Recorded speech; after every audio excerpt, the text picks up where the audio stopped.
शिव बाबा सदा साथ हैं। शिव बाबा எப்பொழுதும் கூடவே இருக்கிறார். इतने साल से बाबा कहते हैं अव्यक्त बनो बनते ही नहीं। இத்தனை வருடமாக பாபா சொல்லிக்கொண்டே வருகிறார், அவ்யக்தமாகுங்கள் அவ்யக்தமாகுங்கள், ஆனால் ஆகுவதே இல்லை. अपने दुनियादारी के राम रहना में ही लगे हुए, தன்னுடைய உலகத்தில் இருக்கக்கூடியவர்களின் சிக்கலிலே சிக்கிக் கொண்டிருக்கிறார்கள். साकारी दुनिया में ही लगे हुए, சாக்கார உலகத்திலே இருக்கிறார்கள். संभाल में लगे हुए, குழந்தை குட்டிகளை பார்த்து கொள்வதிலே ஈடுபட்டிருக்கிறார்கள். तो फिर बाबा कहते हैं कि तो ज्ञान ही नष्ट हुआ, स्मृति लब्धा बनने का है। எனவே பாபா சொல்கிறார், இந்த ஞானமே நஷ்டமோக ஸ்மிருதி லப்தா ஆகுவதற்கான ஞானமாகும். மோகத்தை பற்றை விட வேண்டிய ஞானமாகும். नष्ट मोहा बनेंगे सो भगवान को अपने नजदीक अनुभव करेंगे। எனவே நஷ்டமோக ஆகிவிட்டால் கடவுள் தந்தைக்கு அருகாமையில் அனுபவம் செய்வோம். स्थिति में जो होंगे उन्होंने अव्यक्त मूर्त को जाना पहचाना। அவ்யக்த ஸ்திதியில் யார் இருக்கிறார்களோ அவர்கள் அவ்யக்த மூர்த்தியை தெரிந்து கொண்டிருப்பார்கள். जो खुद नहीं अव्यक्त अवस्था में रहते थे யார் சுயம் அவ்யக்த நிலையில் இருப்பதில்லையோ उन्होंने अमूल्य रत्न को पूरी रीति नहीं पहचाना। அவர்கள் மதிப்பு வாய்ந்த ரத்தினத்தை முழுமையாக தெரிந்து கொள்ளவில்லை. மதிப்பு வாய்ந்த ரத்தினத்தை முழுமையாக தெரிந்து கொள்ளவில்லை. तारीख 21 जनवरी 1969 पृष्ठ 20 मध्य। अव्यक्त रहने की बात बाबा ने बोली या नहीं बोली? அவ்யக்தமாக இருக்கணும் என்று அந்த விஷயத்தை பாபா சொன்னாரா இல்லையா? अव्यक्त रहने की प्रैक्टिस हो जाएगी तो बाप तुम्हारे साथ सदा रहेगा या कभी रहेगा कभी नहीं रहेगा। அவ்யக்தம் ஆகுவதின் பிராக்டிஸ் ஏற்பட்டு விட்டால் பிறகு பாபா எப்பொழுதும் உங்க கூட இருப்பாங்களா, இல்லையானால் சில நேரம் இருப்பார் சில நேரம் இருக்காமல் போகுவாரா? सदा रहेगा, எப்பொழுதும் இருப்பார். अव्यक्त बनो अर्थात इस व्यक्त देह की इंद्रियों, அவ்யக்தமாக ஆகுங்கள். அப்படியானால் இந்த கண்களால் பார்க்கப்படுற உடல்களின் உறுப்புகள், व्यक्त देह के पदार्थों को भूल जाओ। பிறகு இந்த உடலுக்கான பொருட்களை மறந்து விடுங்கள். इस व्यक्त दुनिया को भूल जाओ, இந்த கண்களால் பார்க்கக்கூடிய உலகத்தை மறந்து விடுங்கள். सिर्फ बुद्धि में सुखधाम और शांति धाम याद रहे। வெறும் மனதில் சுகதாமம் பிறகு சாந்தி தாமம் மட்டும் நினைவில் இருக்கட்டும். आत्मिक स्टेज बनी रहे। ஆத்மிக் நிலை இருக்கணும். जब लगातार ऐसी स्टेज हो जाएगी எப்பொழுதும் இந்த நிலை உருவாகிவிட்டால் तो हम बाप से डायरेक्ट सीखेंगे। பிறகு நாம் தந்தையிடமிருந்து நேரடியாக கற்றுக்கொள்வோம். हर बात का जवाब अंदर ही अंदर मिलेगा। எல்லா விஷயத்திற்கான பதில் உள்ளுக்குள்ளே கிடைக்கும். व्यक्त मिलन का मतलब ये है कि आत्मा ऐसी स्टेज को पकड़ ले, அவ்யக்தமாக சந்திப்பது என்றால் அதனுடைய அர்த்தம் என்னவென்றால் ஆத்மா இப்படிப்பட்ட நிலையை பிடித்து கொள்ளணும். कि जब चाहे तब इतनी गहरी अनुभूति में चली जाए எப்பொழுது வேணாலும் இவ்வளவு ஆழமான அனுபவத்தில் சென்று விடணும். कि जैसे हमको साकार में मेल हो रहा है। எப்படியானால் அந்த ஆழமான அனுபவம் நம்மளுக்கு எப்படி ஏற்படணும் என்றால் நாம் சாகாரத்தில் சந்திக்கிற மாதிரி அந்த மாதிரி அனுபவம் ஏற்படணும். जैसे व्यक्त में होते हैं, देवभान में होते हैं, तो खींच होती है बाबा हमें साकार में मिले। எப்பொழுது நாம் தேகத்தில் வியக்தமாக இருக்கிறோமோ அப்பொழுது நமக்கு ஈர்ப்பு ஏற்படுகிறது. என்னவென்றால் பாபா நம்மளோட சாகாரத்துல சந்திக்கணும் என்று. साकार में नहीं मिलता है तो रोते हैं। பிறகு எப்பொழுது அவர் சாகாரத்தில் சந்திக்கவில்லையோ பிறகு அமர்ந்து அழுகிறார்கள், आंसू बहाते हैं। கண்ணீர் சிந்துகிறார்கள். लेकिन जो अव्यक्त स्टेज होगी ஆனால் எப்பொழுது அவ்யக்தமான நிலை இருக்குமோ उसको आंसू बहाने की स्टेज नहीं होगी, वो तो பிறகு அது கண்ணீர் சிந்த வேண்டிய ஸ்டேஜாக இருக்காது. प्रसन्नता में रहेगा, हल्कापन में रहेगा। அவங்க எப்பொழுதும் சந்தோஷமாக இருப்பார்கள், லேசானவர்களாக இருப்பார்கள்.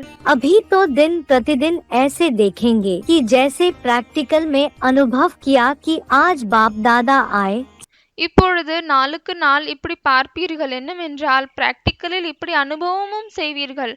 இன்று பாப்தாதா வந்திருக்கிறார், முன்னால் வந்திருக்கிறார், கைகளை பிடிக்கிறார். सामने आए हाथ पकड़ा, बुद्धि से नहीं आंखों से देखेंगे, புத்தியின் மூலமாக இல்லை, ஆனால் இந்த கண்களின் மூலமாக பார்ப்பீர்கள். இப்படிப்பட்ட அனுபவம் ஆகும். अनुभव होगा। लेकिन इसमें सिर्फ एक बाप दूसरा न कोई, यह पाठ पक्का हो। ஆனால் இதில் வெறும் ஒரு தந்தை, வேறு யாரும் இல்லை. இந்த பாடம் பக்காவாக இருக்கணும். फिर तो जैसे परछाई घूमती है, ऐसे बाप दादा आंखों से हट नहीं सकते। பிறகு எப்படி நிழல் சுற்றுகிறதோ அதே போல் பாப்தாதாவும் இந்த கண்களுக்கு முன்னால் இருந்து விலக முடியாது. अव्यक्त वाणी तारीख 29 मार्च 1981, पृष्ठ 107 अन। बाप तो शुरुआत से ही कह रहा है अव्यक्त बनो, सदा काल अपने साथ रखो बाबा को। தந்தை முதலிலிருந்தே சொல்கிறார், அவ்யக்தமாகுங்கள், எப்பொழுதும் பாபாவை தன கூடவே வைத்துக் கொள்ளுங்கள். गुप्त क्यों करते हो? நீங்கள் ஏன் அவரை குப்தமாக்கி விடுகிறீர்கள்? बाबा सदैव हमें अपने साथ महसूस होना चाहिए या गुप्त महसूस होना चाहिए? பாபா எப்பொழுதும் நமக்கு கூடவே இருக்கிறார் என்ற அனுபவம் ஏற்படணுமா, இல்லையானால் குப்தமாக இருக்கிறார் என்ற அனுபவம் ஏற்படணுமா? सदैव साथ, ऐसी स्टेज कब बनाएंगे? எப்பொழுதும் கூடவே இருக்கிறார் என்ற அனுபவம் ஆகணும். எனவே இப்படிப்பட்ட நிலையை எப்பொழுது உருவாக்க போகிறீர்கள்? वो अव्यक्त होने वाली बात ही खत्म हो गई। अब सदैव இப்பொழுது அந்த அவ்யக்தமாக வேண்டிய விஷயமே முடிந்து விட்டதா? अपने साथ ही रहे बाबा। எப்பொழுதும் பாபா நம்ம கூடவே இருப்பார். बाबा हमसे दूर होने नहीं पाए, பாபா நம்ம கூட இருந்து தூரம் ஆகவே கூடாது. रात में सोए तो भी साथ हमारे बाबा, இரவில் தூங்கினாலும் பாபா நமக்கோடு. பிறகு दिन में जगह तो भी हमारे साथ बाबा चले। பகலில் நாம் விழித்து கொண்டாலும் பாபா நம்ம கூடவே செல்லணும். ऐसी स्टेज बनाने के लिए नहीं बोला। இப்படிப்பட்ட நிலையை உருவாக்குவதற்காக சொல்லவில்லையா? अभी तक उलहना देते रहते हैं बाबा अव्यक्त क्यों हुआ। இப்பொழுது வரை புகார் செய்கிறார்கள், பாபா ஏன் அவ்யக்தமாகி விட்டார் என்று. कौन उलहना देते हैं? யார் இப்படிப்பட்ட புகார் செய்கிறார்கள்?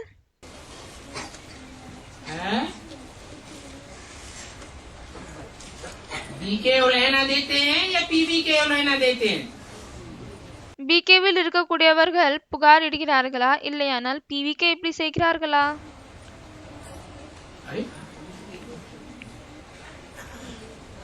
उलहना देते रहते हैं तो बाप भी उलहना देता है कि साकार में होते हुए भी बाप समान कब बनेंगे। புகார் இட்டுக்கொண்டே இருக்கிறார்கள். எனவே பாபாவும் சொல்கிறார், சாக்காரத்தை விட்டுவிட்டு அவ்யக்தத்தில் எப்பொழுது நீங்கள் சந்திக்கவிருக்கிறீர்கள்? ऐसे नहीं है कि बाप साकार में नहीं है। இப்படி இல்லை, பாபா சாக்காரத்தில் இல்லை என்று. साकार तो है, சாக்காரத்தில் இருக்கிறார் தான். लेकिन अव्यक्त स्टेज नहीं पकड़ते। ஆனால் அவ்யக்தமான நிலையை பிடிப்பதில்லை. निराकारी स्टेज नहीं पकड़ते। நிராகார நிலையை பிடிப்பதில்லை. जो कि मुरली में ही इशारा दे दिया था। முரளியிலே சைகை காமித்து விட்டார். आत्मिक स्टेज में जो ठहरते जाएंगे, ஆத்மீக நிலையில் யாரு நிலைந்து கொண்டே செல்வார்களோ वो बाप दादा को पहचानते जाएंगे। அவர்கள் பாப்தாதாவை தெரிந்து கொண்டே செல்வார்கள். नहीं तो इतने साल हो गए बाबा को बोलते बोलते बच्चे अव्यक्त बनना है। இல்லையானால் இவ்வளவு நாள் ஆகிவிட்டது, பாபா சொல்லிக் கொண்டே இருக்கிறார், குழந்தைகளுக்கு இப்பொழுது அவ்யக்தமாகணும். लेकिन अभी तक भी अव्यक्त नहीं बन पाए।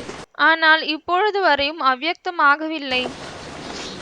अव्यक्त नहीं बन पाए तो साकार को सामने देखने की इच्छा होती है। எனவே எப்பொழுது அவ்யக்தமாகவில்லையோ அப்பொழுது சாகாரத்தை கண்ணுக்கு முன்னால் பார்க்கணும் என்று ஆசை இருக்கிறது. सामने बातचीत करने की इच्छा होती है। முன்னால் பேசணும் என்று ஆசை வருகிறது. अगर अव्यक्त बन जाए ஒருவேளை அவ்யக்தமாகிவிட்டால் तो सदा काल का साथी हो जाए। वो பிறகு எப்பொழுதற்காகவும் துணையாளியாகி விடுவார். सुप्रीम सोल बाप को आप जितना याद करते हैं, அந்த சுப்ரீம் சொல் தந்தையை நீங்கள் எவ்வளவுக்கு எவ்வளவு நினைவு செய்கிறீர்களோ, साकार में निराकार को जितना याद करते हैं, சாக்காரில் நிராகாரை எவ்வளவுக்கு எவ்வளவு நினைவு செய்கிறீர்களோ, உருவத்தில் உருவம் இல்லாதவரை எவ்வளவுக்கு எவ்வளவு நினைவு செய்கிறீர்களோ, वो आपके साथ नहीं रहता है, बंधा हुआ नहीं है आपके साथ रहने के लिए। எனவே அவர் உங்க கூட இருக்கணும் என்று கட்டுப்பட்டு இல்லையா என்ன? आप फिर ऐसे क्यों कहते हैं? அவர் கட்டுப்பட்டு இருக்கிறார். எனவே பிறகு நீங்கள் இப்படி ஏன் சொல்கிறீர்கள்? हैं? परिस्थितियाँ क्यों आती हैं? पेपर क्यों आते हैं? हैं? पेपर के लिए पूछ रहे हैं कि इसलिए परिस्थिति क्यों आती है? அவங்க கேக்குறாங்க, ஏன் பிறகு இப்படிப்பட்ட பேப்பர் வருகிறது, சூழ்நிலைகள் வருகிறது? इसीलिए ना कि ध्यान कहाँ केंद्रित है। இதற்கு தான் வருகிறது. ஏனென்றால் உங்களுடைய கவனம் எங்கிருக்கிறது? इसीलिए पकड़ती है। அவங்க கேக்குறாங்க, பிறகு மாயை முழுமையாக குடுமியோடு ஏன் பிடிக்கிறது? அதற்கு பாபா சொல்கிறார், இதற்கு தான் பிடிக்கிறது. ஏனென்றால் कि हम जिसको अपने साथ रखना चाहते हैं, நாம் யாரை தனக்கூடு வைக்கணும் என்று விரும்புகிறோமோ वो हमारी बुद्धि से तिरक रहा है। அவர் நம்ம புத்தியிலிருந்து நாம் அவரை மறந்து விடுகிறோம். राम राम के भक्त रहीम के बंदे हैं ये सब आंखों के अंधे।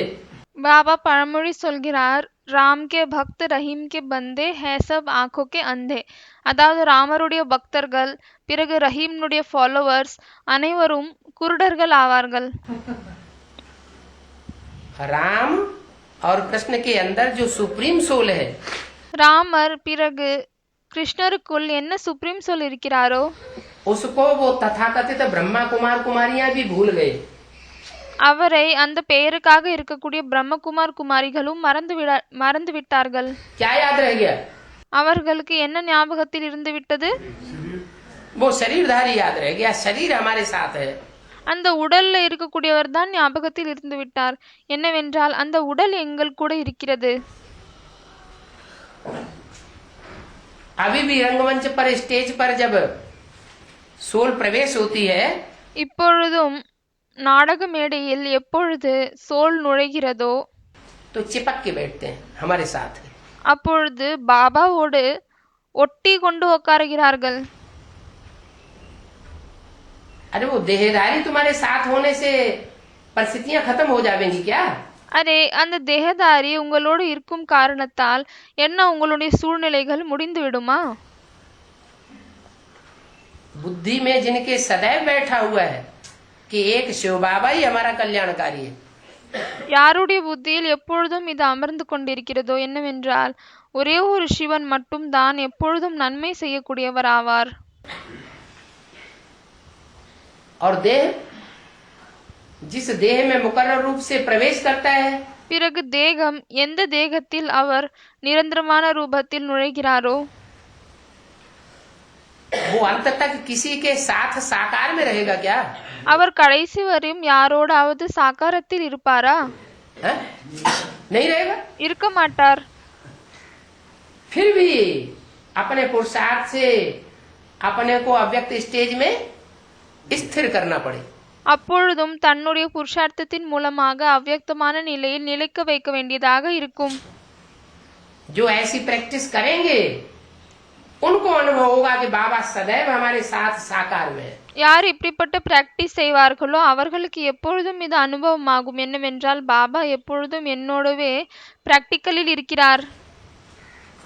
उसका चित्र भी दिखाया है। सदैव साकार में साथ है, इसका कौन सा चित्र दिखाया है? எனவே அதற்காக ஒரு படமும் காமித்திருக்கிறார்கள். எனவே எப்பொழுதும் சாக்காரத்தில் கூடவே இருக்கிறார். இதற்காக நினைவார்த்தத்தில் என்ன படத்தை உருவாக்கியிருக்கிறார்கள்? अपना चित्र ही भूल गए। அரே, தன்னுடைய படத்தையே நீங்கள் மறந்து விட்டீர்களா? हैं? सदैव साकार में साथ है, उसका एक खास चित्र दिखाया हुआ है भक्ति मार्ग में। எப்பொழுதும் சாக்காரத்தில் கூடவே இருக்கிறார்கள். இதனுடைய பக்தி மார்க்கத்தில் இதற்காக ஒரு விசேஷமாக படத்தை காமித்திருக்கிறார்கள். लक्ष्मी नारायण नहीं हैं? नहीं யாரோ லக்ஷ்மி நாராயண் சொல்றாங்க, பாபா சொல்கிறார் இல்லை. பிறகு அர்த்தநாரீஸ்வர் என்று சொல்கிறார்கள், பாபா சொல்கிறார் இல்லை. वो तो दो का ही हुआ। அதில் வெறும் இருவர் தான் இருக்கிறார்கள். रास लीला कौन ने बोला? हाथ उठाओ।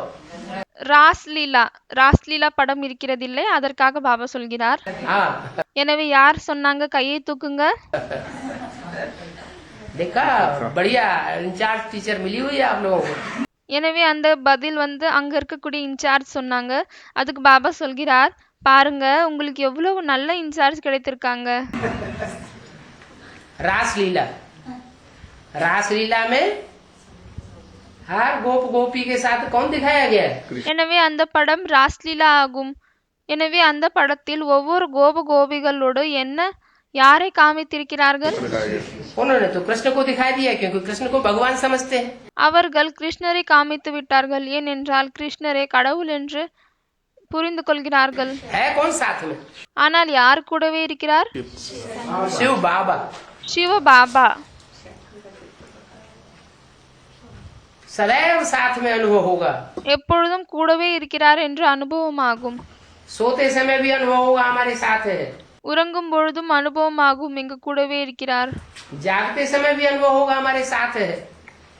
चलते फिरते விழிக்கும் பொழுதும் அனுபவமாகும், நம்ம கூடவே இருக்கிறார். பிறகு उठते बैठते कोई भी कर्म करते समय क्या अनुभव होगा? நடக்கும் பொழுது, திரியும் பொழுது, அமரும் பொழுது, எழுந்து கொள்ளும் பொழுது, எப்பொழுதும் என்ன செய்தாலும், என்ன கர்மங்கள் செய்தாலும் என்ன அனுபவமாகும்? बाबा हमारे साथ है। பாபா நம்ம கூடவே இருக்கிறார். ऐसी अव्यक्त स्टेज बन जाए, இப்படிப்பட்ட அவ்யக்தமான நிலை உருவாகி விடணும். फिर ये प्रश्न रहेगा कि பிறகு இந்த கேள்வி இருக்குமா என்ன? बाबा जिनके साथ रहते हैं उनको काहे के लिए परेशानी आती है? என்னவென்றால் பாபா யார் கூட இருக்கிறாரோ பிறகு அவர்களுக்கு ஏன் இப்படிப்பட்ட கவலைகள் வருகிறது? இப்படிப்பட்ட கேள்வி எழும்புமா? फिर तो दुनिया ही पूरी बाबा, दुनिया तो दुख ही देने वाली है। नहीं, दुनिया दुख देने वाली भले है, लेकिन हमारे साथ कौन है? அவங்க சொல்றாங்க உலகம் துக்கத்தை கொடுக்கக்கூடியதாகும்.